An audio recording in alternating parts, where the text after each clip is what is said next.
And now your host of Where's My Parachute? It's Steve Lemieux. Hey, Nice. what's going on, everybody? Hello. Welcome to the show.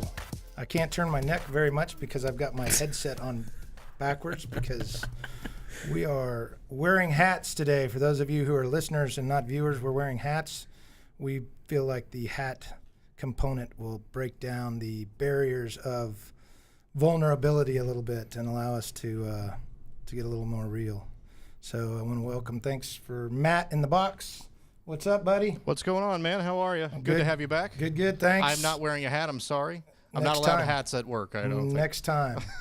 We got Charlie Meyer, the sidekick Charlie, with a bunch of hats. Yeah, the hat concept has gone pretty well over here, gotta say. So you've gone vertical on it. Yes, absolutely. Did go vertical. And super excited to have our guest, Mr. Rick Sapio. Welcome, Rick. Thank you. Thanks Great to be here. Thanks for taking time to come on the show. You're welcome.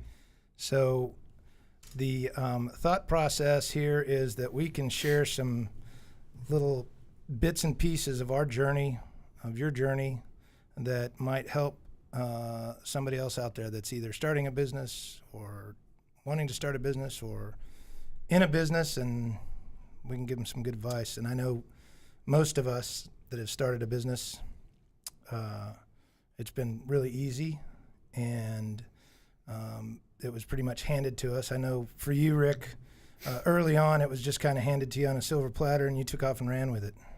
Amen. So if you don't mind, I want to take everybody back to Valentine's Day, 1963. I remember it like it was yesterday. Remember like it's yesterday. So on Valentine's Day, 1963, I didn't know how deep to go, but I'll just go deep. Okay. Let's go, baby. My mother, Marie, got two pieces of news on that day. The first piece of news was that she was pregnant with her 7th of 10 babies, and I was number 7. And the second piece of news, for those of you that have a 3-year-old, I've got one at home, and it's the light of my life. She got news that my 3-year-old brother had incurable cancer, and he was given 6 months to live. Yeah. And so through the entire pregnancy with me, my mother was in and out of mental institutions, depression, all of that, and chemotherapy and doctors and all of that. And so I say that because all of that has been imprinted on my life. But to fast forward a little bit, I was born on October 26, 1963. And in those days, when you had a cesarean section birth, you stayed in the hospital for 3 weeks. So I was in Hackensack, New Jersey. I grew up in Hoboken and Hasbrook Heights. And in those days, a baby would stay with the mom in the hospital for 3 weeks after cesarean. And my brother was in the same hospital room, and he died when I was 11 days old. So you have to think about that, put that in perspective.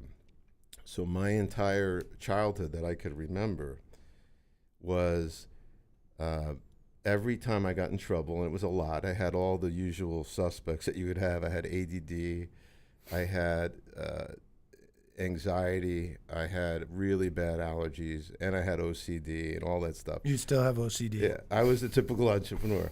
But I want you to think about this. Every time I got in trouble, I did something bad. What do you think my mother said? Something horrible. Yeah. She said, "Why did God take Frankie and not you?" Are you serious? And I remember as a little kid saying, "But Mom, I'm going to prove it to you." And through a lot of psychotherapy, and I encourage everybody to understand what motivates you, I found out that the reason I am so driven is because I've got to prove to my mother that I'm worth it. And so the gift that my absolutely not mentally healthy mother gave me was that. And through her whole, after the death of our brother, my mother really never recovered. And so just to fast forward a little bit from there, and you could ask questions from here. When I was 11, my dad came home, 9 kids, and he said, I had back trouble for 2 years. I finally went to the doctor, and it turns out that I've got cancer through my whole body. Keep in perspective that we didn't have a lot of money. We had no money, in fact, and he was given 6 weeks to live on the first doctor visit. So I can't make any of this up.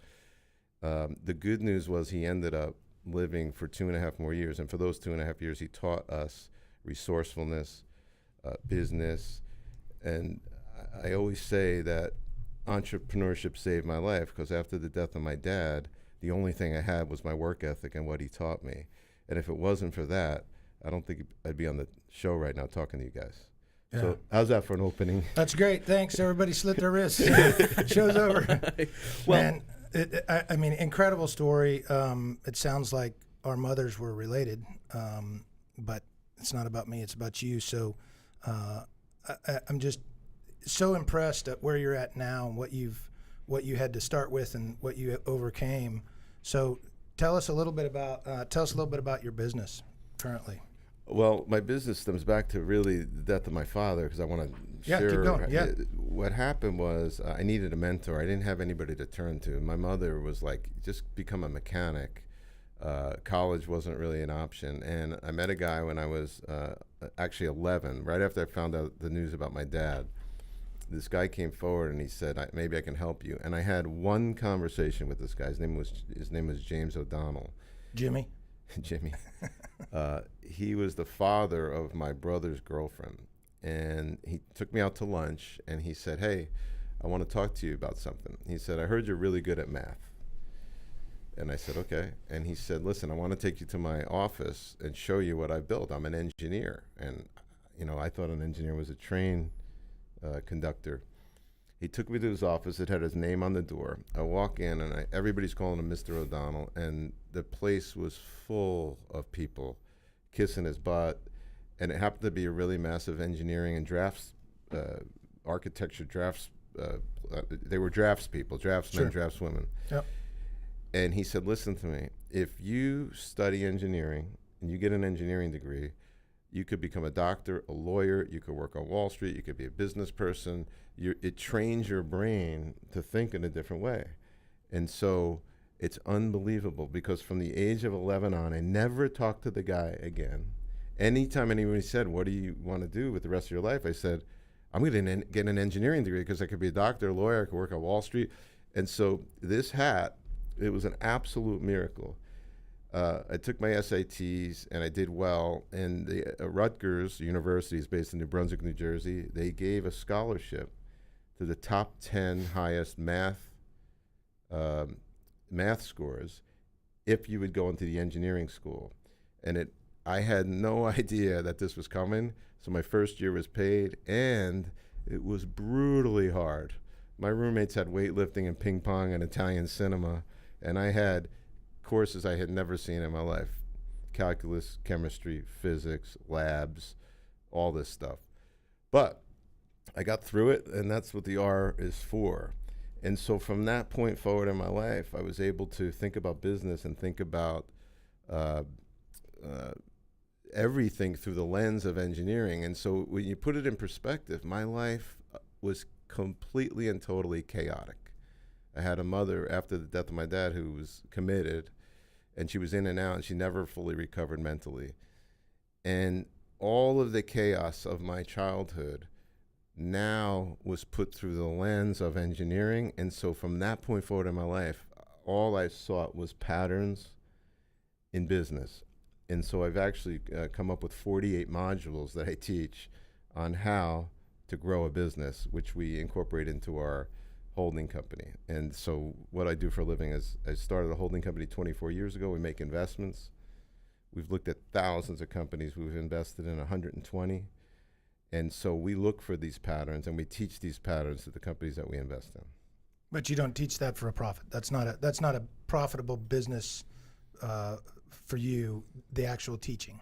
Well, that's what you offer to the companies that you invest in, right? It's interesting because it never was until somebody approached me and said, why don't you create a program to teach this stuff to people? So I actually went behind a camera, and we put these 48 modules together, and we created a program called Business Finishing School, and we do a boot camp twice a year. We've done 14 of them. This is not a promo for that. I didn't even think this topic was going to come up, but we have taught thousands of people these principles over the last almost 9 years. That's awesome.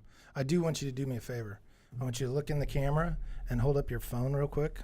Oh, are you serious? You are not an engineer, my friend. Come on. That is not an engineer's phone. So here's the interesting thing about this. Because of the chaos of my childhood, I have developed I call it values-based decision making. And every single thing I do in my life, I put through the lens of simplicity. How can I make my life as simple as possible? How can I make my business as simple as possible? How can I make my relationships as simple as possible? And when I look around and I see people spending, on average, 4 hours a day on their smartphones, it wasn't simple to me. And so it just has never been something that made sense to me.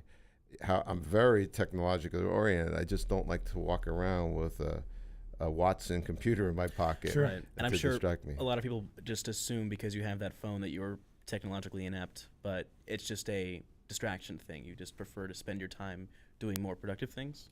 Absolutely. Okay. And so I would say I've taken it a step further, going back to the patterns. It's very hard when you're an entrepreneur, for example, to get together with your spouse. And when I met my wife 14 years ago, I said, honey, do you mind, so we don't have to think about it, that we go out to dinner on Monday night at 7:30 every Monday night? She says, okay, when do you want to do this? I said, forever. So for 14 years, we go out to dinner every Monday night at 7:30. Now you think about putting all of the aspects of your life into a rhythm like that. The babysitter knows, the employees know, my wife knows. I don't have to check in like, honey, when do you want to go out this week? Oh, I don't know if this, what about that? Everything falls into place when you have those rhythms and habits. And I do that across my day, my week, my month, my year. Unbelievable rhythms in the business, in my personal life, that makes everything run smooth. And one other thing about that, for 25 years, I worked till midnight on Wednesday nights. So I don't come home on Wednesday nights. I leave in the morning, and I don't come home till midnight. And why do I do that? Because I never have to say to my wife, I've got a client coming in, I've got a dinner to go to. If someone wants to meet me, it's Wednesday night. It simplifies everything. So I believe there are thousands of things that anybody can do to radically simplify their business life. And I would add one more quote that I love from Bill Gates. He said, good businesses are nothing more than a series of rhythms and habits. Yeah. And bad businesses are nothing more than no series or habits. And you think about, how did McDonald's become McDonald's? Rhythms, habits, systems. And for whatever reason, I can't figure it out, but small companies generally have leaders that don't think that way. So how about, so in your personal life, what about spontaneity? Where does that play a role, or does it not at all? So it goes back to the simplicity of that too. My wife and I have 4 kids. It could be chaotic. They're 4, 6, 8, and 10. Well, my 3-year-old's about to turn 4. And we have a rule in our home. We do absolutely positively nothing on Sundays. 0. All electronics are off. We occasionally will have guests over. That's nice. But we'll get up in the morning, go to church, come home, and the day is free. And it's completely spontaneous. There's nothing on the calendar. There never is. We also have dinner 6 nights a week. I just don't have it on Wednesday nights as a family. And if you come to my home, you've been there, Steve, there's a sign on the wall that says, no cell phones, please. But you can create spontaneity by using rhythms. And isn't that interesting? So the rhythm is nothing on Sunday, but that's a rhythm. And so if we get invited to a birthday party or whatever, we just say no. Charlie, what were you going to say? Yeah, that's just sort of what I was about to talk about, is how you've basically just engineered yourself a time to be spontaneous. And I think that's really fascinating, because so much of your week is very regulated, very organized. It's like an oxymoron. But it makes sense, though, is that you've blocked out this time to do whatever you want. It could be whatever it is. You could be sitting at home with your family. You could be going to a birthday party. I think that's fantastic. And so at what point did you start living your life through this engineering lens? Was it whenever you went to college? No, it really happened when being the 7th of 9, and when you look at what your older siblings are doing, like who you marry, who you partner with, who you live with, I started making decisions. And so one of the decisions that I made, I'm 54, but I made it probably about 16 years old. I said, I will never in my life do business with a friend. I will never in my life hire a family member, ever. And I think about the thousands of hours that I've saved by honoring that as a rule. No doubt. No doubt. So I started thinking about these rules way back then. I started thinking about values-based decision-making way back then. So wouldn't it be cool if for the rest of my life I made decisions from a list of values that were aligned, and that in my business and every business I started, if I had a list of values and all decisions were made from those values, wow. And I can tell you that every single person listening and the person talking, every problem I have ever had in my life, every single one started because I let someone or something into my life that didn't align with my values. But here's the magic of compounding decisions. Albert Einstein said the magic of compounding interest is a miracle with money. But the magic of compounding decisions, if Steve and Charlie and everybody listening from this point forward in their life only made decisions that were completely aligned with the values that they've created and aspire to, imagine you compounded those over the rest of your life. That is way more powerful than the value of compounding interest. But it presupposes that everyone here must do what I did. I went to a log cabin. I figured out my values. That was about 15 years ago. And I said, these are the values for the rest of my life. Interesting. Because I read a Vedic quote that said, when every baby is born in the world, a star is lit up that contains their purpose and their values. Nice. But it's up to you to figure them out. Yeah. Have you ever read a book called, I think it's called Deep Work? I met the author. I haven't read the book, but it's fascinating that nobody does deep work anymore. Mm-hmm. Yeah. Well, it's blocking your, basically, just so you know, deep work is basically the idea that whenever you want to do something, you focus entirely on that one thing, and then once that thing is done, then you move on to the next thing. So by your face, you are suggesting that I haven't read that book. I was just telling the audience here. Okay, perfect. Okay, that, good. Thank you. Yes, of course. I was just simply But pointing to you. I haven't. Okay, see, there we go. Awesome. I actually met him and I heard him speak for 2 hours. It was fascinating. Yeah, and so basically you just sort of locked yourself away until you figured out exactly what your rules were, basically. Well, my purpose and my values. And here's the thing, and I say this all the time. Every minute that you spend in your life, in which you're not clear what your purpose is and you're not clear what your values are, is a minute that you're ripping off the world. Because the world wants to know a fully expressed human being. They want to know why you're here. They want you to express that. And so I've said that 1,000 times, but very few people have taken the time to figure out, here's my purpose. And so I'll tell you what my purpose is, and that's why I agreed to be on the show. My purpose is to inspire entrepreneurship in all I do.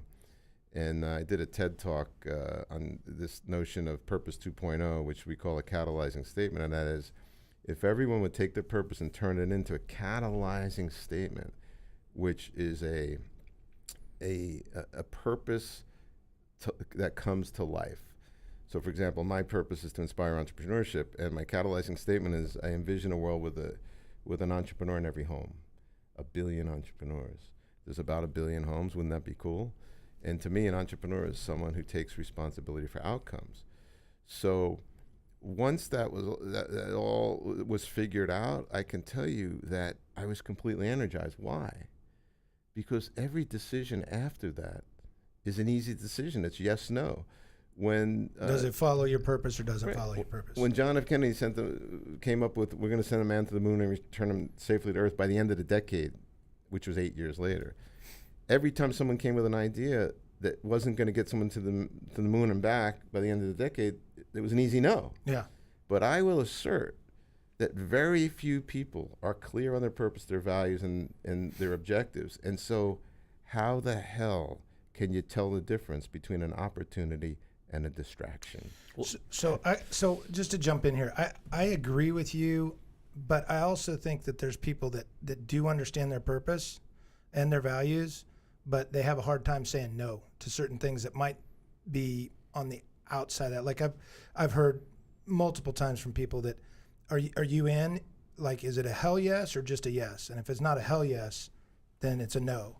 And so I get that concept, but I also have dedicated a lot of time and money and resources to things that I care about or I think are important, but aren't pinpointed 100% towards maybe that purpose, you know? And it's hard for it, you know me. It's hard for me to say no to people. It's hard for me to say no when I'm asked to do something. or to help out. And so it's hard for me to keep it completely aligned. But I do. I mean, I did a lot of work on my purpose and values as well, and I know them and they're specific. But imagine making every decision from there. Here's an interesting factoid. In 2008, when everything went to hell in a handbasket, I got really nervous. And I said to my wife, I want to interview 10 billionaires that have been through tough times. And I went to a charity event and it said, have lunch with a billionaire. And it ended up being T. Boone Pickens. And he invited me to his house for 3 days, his ranch. And I was so blown away by the guy. I got my antenna up to meet billionaires and invest in some charities, which didn't really cost that much. It was a couple of $100 per meal. But I ended up interviewing 40 billionaires. And what I realized is every single one of them, including Warren Buffett, which is incredible, was really good at saying no. In all of the meetings, and in some cases they were trips, and in some cases they were days at a time, I didn't see cell phones. I saw people that were completely committed to their purpose and their values, and nothing got in the way of that. And I love Warren Buffett's quote. He said, the difference between successful people and extremely successful people is extremely successful people say no to almost everything. Yeah. And they don't say yes until it completely aligns with their values, their purpose, and their objectives. So how often do you say no? Well, enough. I have been talking about this topic a really long time, and it's funny. I've learned how to say no. So I get asked to sit on boards or invest in companies, and I say, I'm so happy that you asked me. I'm actually honored that you asked me. But unfortunately, right now I don't have time. Yeah. Hey, I want to cover a couple of things before we run out of time. So I want to talk about the where's your parachute piece, right? So the risk that you took, the biggest risk you took. So I've got a buddy of mine, Liam Bardo. He's a client, and we call him, his nickname is Mary Cone. We call him that. It's a lot of fun. But he took a huge risk. He went and bought a ton of property in an area where other people weren't buying, and that was him jumping out without his parachute. He had no idea if it was going to work out. He didn't know if the market was going to come back, if the cycle was going to, last long enough. And he's done really well, but it was a huge risk and probably the biggest of his life. I'd love to know what you consider kind of that moment where you turned around, no parachute on your back, and you went, "Oh man, how am I gonna make this one?" Well, first of all, I love to read. It's one of my values is to educate myself. But I love the quote that I heard a long time ago from Bill Gates. He said, "Courage is the ability to act on limited information and insufficient knowledge, because in every single situation, that's all you're ever going to have." And most people that don't start a business and don't take a risk, they're always like, "But I've got I've got bills, and I've got a spouse, and I've got kids," and I'm like, everybody has that. Well, I'll get that. So I busted my butt in my first job on Wall Street, and we basically bought the debt of bankrupt companies. And we went through 14 turnarounds with these companies, and I built up a lot of wealth with clients, but I wasn't making as much money as I thought I deserved. And over about a 6-year period, I had accumulated a lot in potential stock in the business, but none of it was liquid. And I was making a decent living. But I'll never forget, I went to my boss and I said, "I want a bigger piece of the company. I'm the largest producer here." And he said, "I'm sorry, you've got to basically wait." So then and there, I was 29. I decided to leave behind $2.5 million in equity and start my own business. Now you have to understand, I had a non-compete. I couldn't take any of my clients with me. I walked away from $2.5 million. This was 1993. And I created a business plan to raise $15 million. And it was just an idea. And the idea was to create a holding company, which has been my job since that day. But I put all my savings into the business. I started hiring people. I went on the hook for a lease. And 6 months later, the company had no money. I ran out of money, and my partners were basically laughing at me because you have to think about the time. 1993, 1994, 1995, the market was scaling like crazy. And my $2.5 million that I would have had was worth multiples of that 5 years later. And here's the point, everyone. I wouldn't trade it for anything. I absolutely had no regrets. Why? Because I was free. And if you're making decisions because of money, that is absolutely insane. I hear that every single day. People say, I don't have enough money. I was talking to a guy, a friend of mine is very wealthy. He has over 10 million in the bank. And he said, I can't quit my job because I don't know how much I'll make at my new job. Right, yeah. And I'm like, there's people that are destitute that start businesses. What are you talking about? Not to mention he could get fired at any time, and then you have no money. Exactly. So, but he has money. That's the whole point. He's got money, and yet he's crying the blues about money all the time. Yeah. So I don't care if you have money or don't have money. The best time to start a business is right now. So you jumped up, took off, and that was it. And that was it. And I have to admit, the first 10 years of that business, which I still have, it's my company, it's my only source of income, were brutally hard. Sure. Because we finally got the money about 2 years in, and I was scraping by to pay the bills and make payroll and pay rent and all that. And then what happened 4 years later? The worst market crash in history. Now we're investing in companies. Most of the companies that we invest in, we're doing horrible. 2000 happens. Then we start getting our footing again, and 2008 happens, and I'm like, oh. And we really didn't hit our stride until probably 2013, 2014. So I'm here to say it where you started, Steve.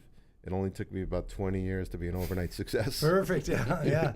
That's the case with everybody, huh? Or a lot of people. Mm-hmm. Some get a little bit luckier, a little faster. Couple other things to talk about. One, I wanted to talk about a deal coming up that you're hosting that you wanted to talk about with Mark Moses. Yep. I absolutely love, for 30 years, I've had a coach, I've had counselors, I've had advisors, I've always had somebody to go to. Sure. I think it's really important. And I think anybody who doesn't have a coach, a counselor, an advisor that they talk to on a weekly basis is arrogant. I meet with my coach every Monday at 2:00. Amen. Yeah. And so I decided who's the best coach in the world. And I believe Mark Moses, who wrote Make Big Happen, is the best coach in the world. And here's, I don't want to exaggerate this point because it's incredible. He wrote a book called Make Big Happen. And if you go on Amazon, it's the only book that I've ever found that has independent reviews, because Amazon actually says if it's independent. It only has 5-star reviews. It's a 5-star book. 100% of the reviews are 5-star. This guy is really good. That's awesome. And he's grown so many companies over the years. So I called him up. I said, hey, would you come to Dallas? So he's coming May 9th at 6:30 at St. Rocco's. There's going to be 200 CEOs in the room. It's free. There's no cost other than your time. Just go to makebighappenDallas.com. But you've got to be somebody that wants to make big happen. If you're the type of person that doesn't like input, doesn't like criticism, I'll tell you right now, just don't show up. You've got to be open. So you got to be a learner, not a knower. Amen. Yeah. Nice. So May 9th, 6:30, Rocco's at Trinity Groves. And then what'd you say the website was? MakeBigHappenDallas.com. MakeBigHappenDallas.com. Okay. And that's the name of his book. So, the themes are here. Take the time out of your life to figure out your purpose. Take the time out of your life to figure out your values. Make decisions from those. And be a learner, not a knower. Yeah. Be a learner and say no more often than you say yes. Mm-hmm. Especially in business. Especially in business. I love Steve Jobs. I'm quoting a lot of people. A phenomenal guy, Steve Jobs. I quote you a lot. You do? Yes. He said, and I quote, "Here at Apple, we are more proud of the thousands of things we said no to than the handful of things we said yes to." Think about that with your kids when you're rushing off to sign them up for every sport known to man. We don't do team sports in our house. I know I'm ruining our kids for life. I get it. But we'd rather have them learn discipline and mental health and all that. So my 10-year-old is 6 years in karate and jiu-jitsu. We do it on our schedule. It's down the street. And what does he learn? He learns discipline. He learns work ethic. He learns mental and physical well-being. Isn't that better than traveling all over the country chasing hockey pucks? Well, and our job as fathers is to teach kids to be successful adults. Exactly. It's our only job. Not to teach them how to be chaotic their entire life. Mm-hmm. So, awesome, man. Rick, thank you so much. It's always a pleasure. Absolutely, yeah. Thank you so much. This was a great time, and I appreciate the time that you spent with us. Thanks. I enjoyed being here. I love the hats, and I love Charlie's many hats. I'm glad I get to take mine off because my neck's killing me now because of this. But Charlie, thanks a lot, buddy. Of course, I'm a man Matt, of in the many box, hats. baby. I appreciate it. You bet. We didn't get to talk to you too much. No, that's okay. I'm happy to let that's 'cause him. Rick is, happy to let him talk. You want a hat? He's good to listen to. I'm good. You want 2 hats? I got plenty. You want 3 hats? Got plenty at home. All right. Thanks, everybody, for listening. We'll catch you next time. Yes, sir. Go. I got a hat joke, but Okay. I'll tell it May 9th. Okay, May 9th, come and visit with Rick so you can hear his hat joke. Thanks so much, guys. We'll see y'all next time.